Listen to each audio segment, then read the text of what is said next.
everyone, and welcome back to You Know Who. I'm your host, the reviewer. And ever since my cameraman Jamie quit, I've been trying to find a new cameraman. But it finally hit me. Why hire a new cameraman when I could just do the job myself? So allow me to introduce my new cameraman, my future incarnation. Well, reviewer, it's very nice to meet me. Or is that met me? Past and future tenses are so meaningless in cases like this. Well, quite. Are you sure you know how to operate that camera? The question is, can you learn to operate the camera? All in all, I'd rather be on Metabilis 3. Such a jolly fellow. Well, let's join the Doctor and Bill right at the end of the last episode, smile, and head right at the beginning of this new episode, Thin Ice. This is You Know Who. Now, the name of the episode was Smile. You don't have to... Good Lord, look at all those teeth.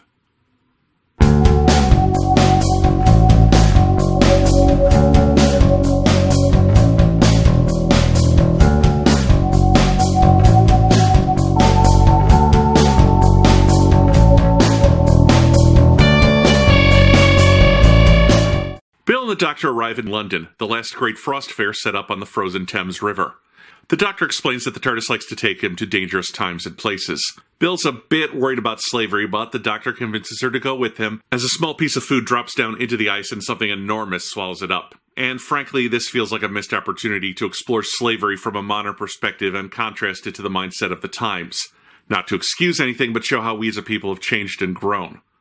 But the most Bill will deal with in this episode is one prejudiced jackass. Doctor Who has dealt with important issues in the past in the books and the audios, but the TV show should not shy away from being relevant for fear of offending anyone.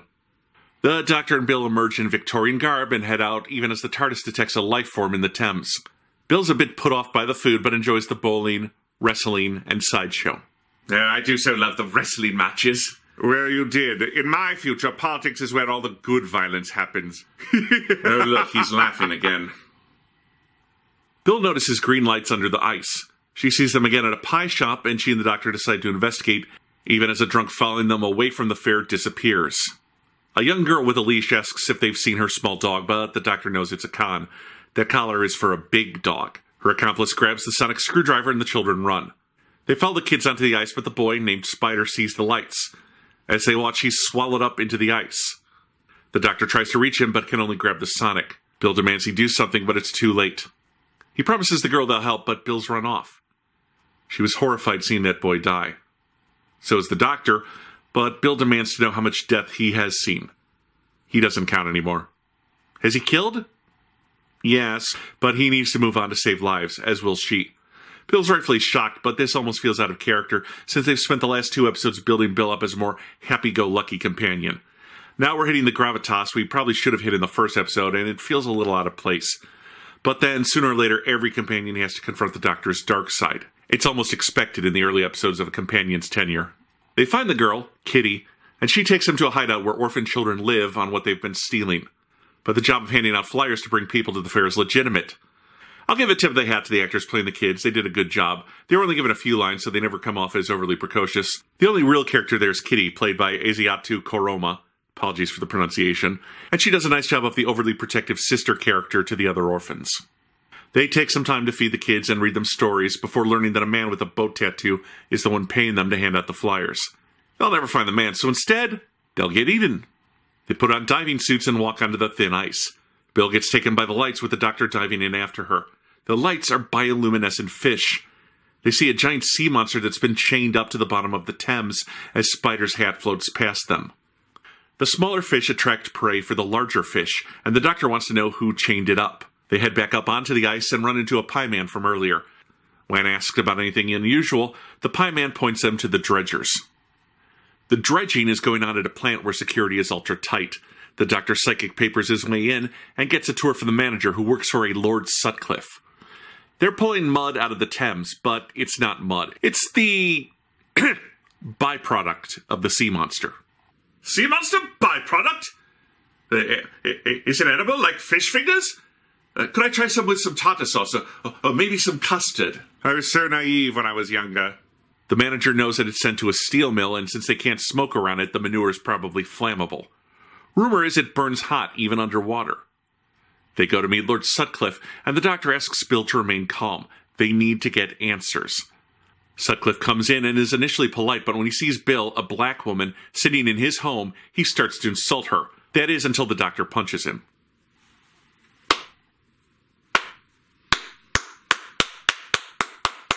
This is perhaps the only time the social commentary comes into play and we see what it would be like for Bill in normal circumstances in this time and place. I really wish they'd explored this a little more.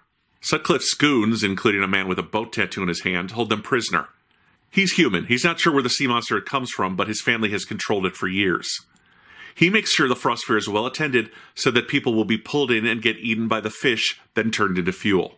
The doctor gives a very elegant speech about how humanity is judged by how they treat the lesser members of their society. I'm sorry I can't reproduce the audio for you here because this is one of the all-time great speeches. Now, just so you don't miss out on that fantastic speech, here's a dramatic resuscitation of it by our old friend, Lord Stark. Greetings, my friends. It's nice to be seen by a large audience for once. Human progress isn't measured by industry. It's measured by the value you place on a life. An unimportant life. A life without privilege. The boy who died in the river, that boy's value is your value. That's what defines an age. That's what defines a species. Oh, thank you. Thank you, Lord Stark. Now imagine the doctor saying that speech so suddenly it has dignity and heart. Oi!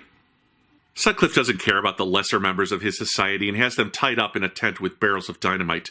They're going to sink the fair, feed the beast, and London will just have to move on. They manage to get the doctor's sonic loose. The goon finds it and is taken by the lights. The doctor realizes it's sound that attracts the little fish. Bill's stunned by another death, but begins to come around. This is the second time now she can't take death, and it's getting to be a little much. I hate to say it, but there's a sharp learning curve to being a companion, and Bill needs to get to that place quickly. The doctor wants Bill to tell him what to do about the sea monster. Initially worried that it might attack and kill more people, she decides to show mercy and orders the doctor to free it. Frankly, this all harkens back to Kill the Moon when he abandoned Claire to deal with everything on her own. He's again putting all the pressure on Bill to solve everything, even if it's merely by pointing him in one direction and saying, go.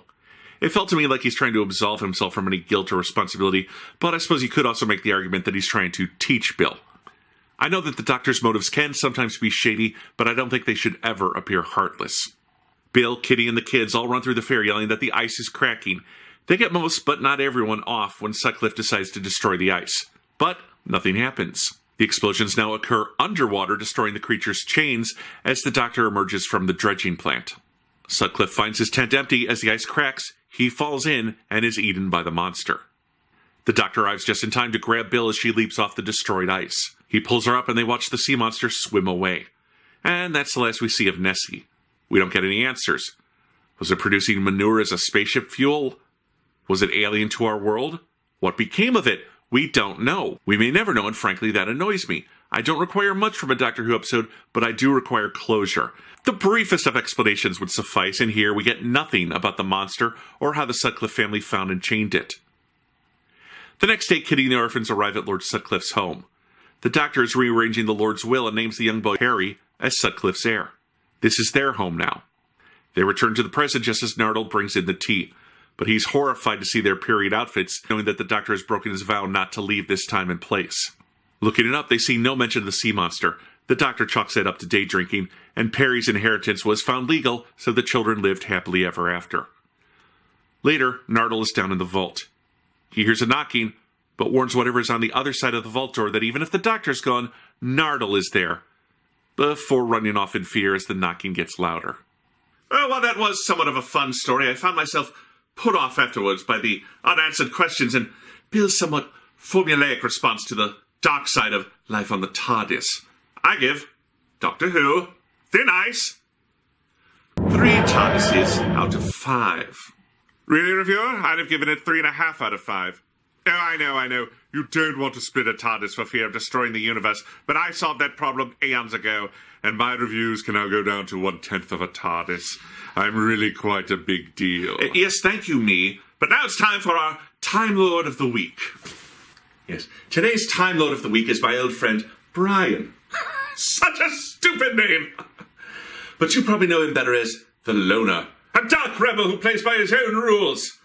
Unfortunately, he makes his living as a professional card shark, and when you play by your own rules, things tend to go badly for you. He's had his Kneecaps, legs, and thumbs all broken in every major casino in every major universe. But still he could never beat his strongest opponent. Fetlock, the blackjack giant of Gamma 7. Well, I have to say, I think we make rather a good team. Yes, it's a shame it won't last. What? You see, I'm more popular than you are with the fans. I've been hired to host a show where I review pre-reboot Doctor Who. I'll call it Who Knows. Yes, I rather like that. Is any of that true? No, but it's as good a reason as any as to why I want out.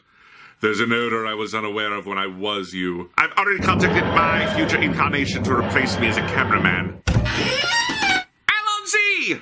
No, it's getting too meta in here. I'll find a new cameraman myself. Thank you for joining us. I'm the reviewer, and this is You Know Who. Alonzi! Yeah! Alonzi! When you regenerated, did you feel your brain being damaged? Hello, everyone. I'm the reviewer. Would you like to appear on this season of You Know Who as a Time Lord? You would. Fantastic.